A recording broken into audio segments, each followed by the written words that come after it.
नमस्कार, मैं प्रियंका और आप देख रहे हैं इंडिया पब्लिक खबर। राजधानी दिल्ली के वसंत कुंज स्थित Shri Sharada institute of Indian management एक बड़े विवाद में घिर गया है। संस्थान की कई छात्राओं ने इसके निदेशक रहे स्वामी चैतन्यानंद सरस्वती उर्फ डॉक्टर पार्थसारथी पर यौन उत्पीड़न और करियर बर्बाद करने की धमकी जैसे गंभीर आरोप लगाए हैं। छात्राओं का आरोप है कि चैतन्यानंद उन्हें अपने कमरे में बुलाता था और मना करने पर परीक्षा में फेल करने या करियर खत्म करने की धमकी देता था। वह रुपए, विदेश यात्रा और करियर बनाने का झांसा देकर छात्राओं को फुसलाने की कोशिश करता था। पुलिस जांच में सामने आया कि आरोपी खासकर ईडब्ल्यूएस स्कॉलरशिप पाने वाली छात्राओं को अपना निशाना बनाता था, क्योंकि उससे लगता था कि आर्थिक रूप से कमजोर छात्राएं आसानी से दबाव में आ जाएंगी। पुलिस अधिकारियों के अनुसार स्वामी चैतन्यानंद बीते 12 वर्ष से इस संस्थान में कार्यरत था और निदेशक होने के नाते उसका दबदबा बहुत था। छात्राओं पर दबाव बनाने में उसके सहयोगी भी सक्रिय थे। जांच में सामने आया कि वार्डन, शिक्षक और प्रशासनिक पदों पर बैठे कुछ लोग छात्राओं को उसके पास भेजने के लिए मजबूर करते थे। पुलिस ने अब तक संस्थान के 10 कर्मचारियों को रडार पर लिया है और 3 वार्डन से पूछताछ भी हो चुकी है। छात्राओं ने बताया कि आरोपी अक्सर व्हाट्सएप पर आपत्तिजनक संदेश भेजता था। इसके बाद वार्डन छात्राओं के फोन चेक कर उन संदेशों को डिलीट कर देते थे और यह भी सुनिश्चित करते थे कि स्क्रीनशॉट ना लिया गया हो।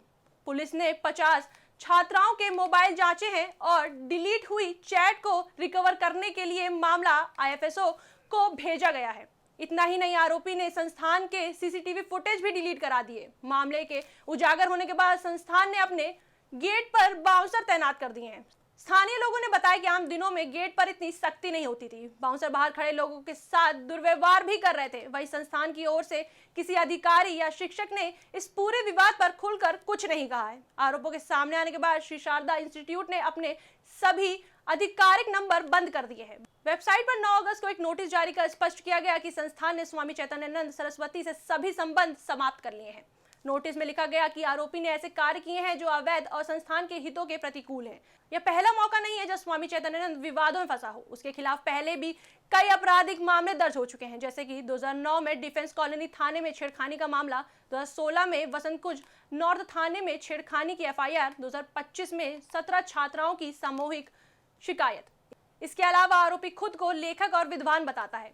उसने कथित तौर पर 28 पुस्तकें लिखी हैं, जिसकी प्रस्तावना और समीक्षा कई जानी मानी हस्तियों ने की थी। ई कॉमर्स वेबसाइट पर उसका परिचय एक प्रख्यात प्रोफेसर, दार्शनिक और प्रबंधन शिक्षा जगत की हस्ती के रूप में दर्ज है। हालांकि उसकी शैक्षणिक योग्यता और विदेशी विश्वविद्यालयों से जुड़े दावों की पुष्टि कभी नहीं हुई। पुलिस को एक अंग्रेजी अखबार में दिया गया पुराना विज्ञापन मिला है, जिसमें आरोपी ने संन्यास लेने के बाद खुद का नाम पार्थसारथी से बदलकर स्वामी चैतन्यानंद रखने की घोषणा की थी। यह विज्ञापन उसने उस समय दिया था जब 2009 में उस पर पहली बार छेड़खानी की एफआईआर दर्ज हुई थी। दिल्ली पुलिस ने आरोपी के खिलाफ मुकदमा दर्ज कर लिया है और उसकी तलाश में बड़े स्तर पर छापेमारी शुरू की है। पुलिस टीमें दिल्ली, राजस्थान, उत्तर प्रदेश, हरियाणा और उत्तराखंड में सक्रिय हैं।